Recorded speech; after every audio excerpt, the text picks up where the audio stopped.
I'm just patiently waiting for the darkness to arrive, because tonight we are doing nighttime videography with the Crane 2.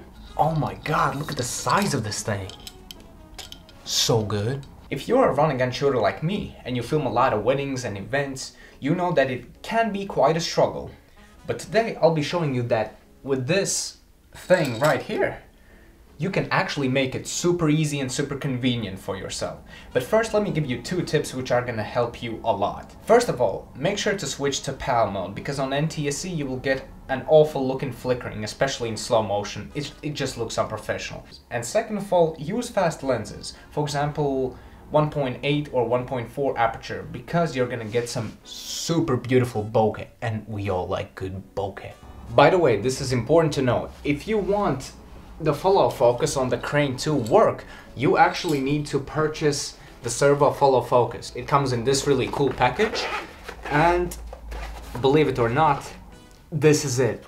This is the actual servo follow focus. Look how small it is. Before you had to purchase this separately, but right now, if you buy the Crane 2, ZHIYUN will include this in the package and you don't have to pay anything extra. But yeah, if you follow those 2 tips I gave you, and if you have these 2, you're all set and you're ready to go. Anyway, I'll stop talking and let's just wait for the darkness. Yeah, that's gonna take a while.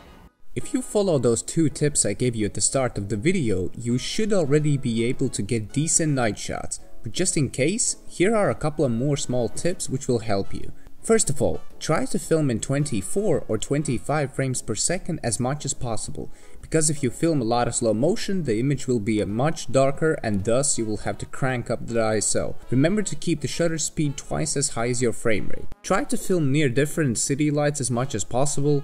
Make sure your white balance is set to tungsten or incandescent, not on cloudy or sunny, or else color grading will be a pain. And last but not least, if you have a specific subject in the composition which is not a light source, expose for the shadows, not the highlights, or else the image will turn out very noisy. Here's a little edit I cooked up for you. Why don't we go there and have some more wine? 'Cause life is for living. Let's see where this all might lead. I said life is for living. Let's see where this all might lead.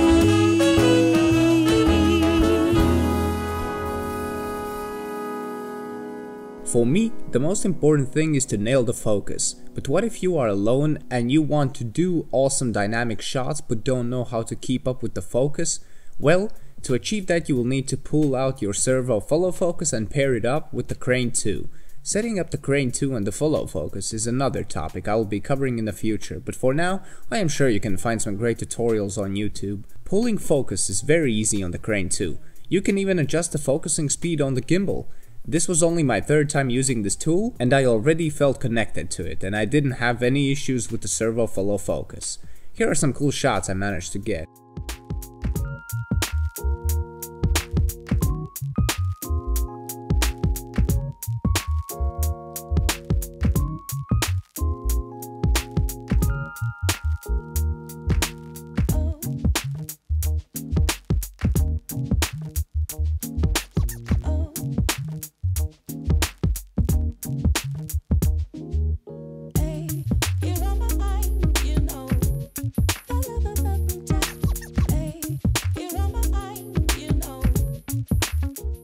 I mean, I know I'm doing mostly shots of lights, but hey, I'm living in a place where there's nothing else to do, so you can't blame me, really.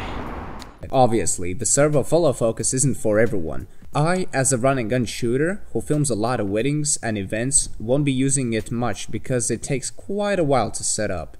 The last time it took me nearly 7 minutes to set it up, and I don't think I can allow myself so much time during weddings and events. But overall, this tool is fantastic and very smooth, allowing you to get the money shots.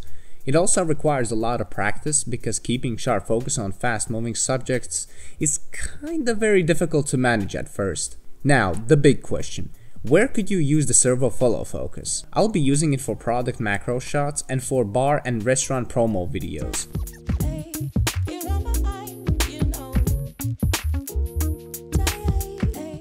If I need to capture some little props and pull focus from one object to another, the servo follow focus will definitely make my job a lot easier.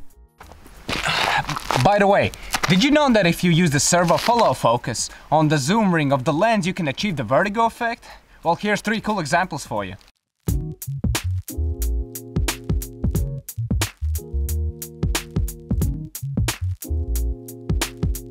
I think it's time to call it a day. Thank you so much for watching and peace!